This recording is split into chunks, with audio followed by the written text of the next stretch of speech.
شیخ صدوق نے جابر بن عبداللہ انصاری سے روایت کی ہے کہ میں رسول اللہ صلی اللہ علیہ وآلہ وسلم کی خدمت میں حاضر ہوا اور وہ دن ماہ رمضان مبارک کا آخری جمعہ تھا۔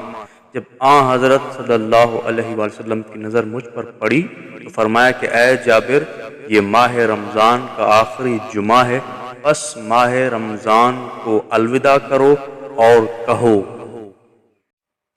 اللہم لا تجعلہ آخر العہد من صیامنا ایاہ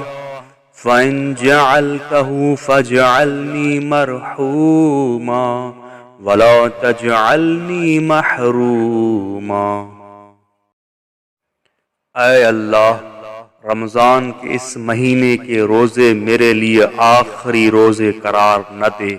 بس اگر تو ایسا کرے تو مجھے رحم کیا ہوا قرار دے اور رحمت سے محروم کیا ہوا نہ بنا۔ اس کے بعد آپ صلی اللہ علیہ وآلہ وسلم نے فرمایا، جو شخص اس دعا کو پڑھے یقیناً وہ دو سعادتوں میں سے ایک ضرور حاصل کرتا ہے، ایک وہ آئندہ ماہ رمضان کو پائے گا، یا پھر خدا کی انتہائی رحمت و بخشش سے ہمکنار ہو کر عالم بقا میں راحت حاصل کرے گا۔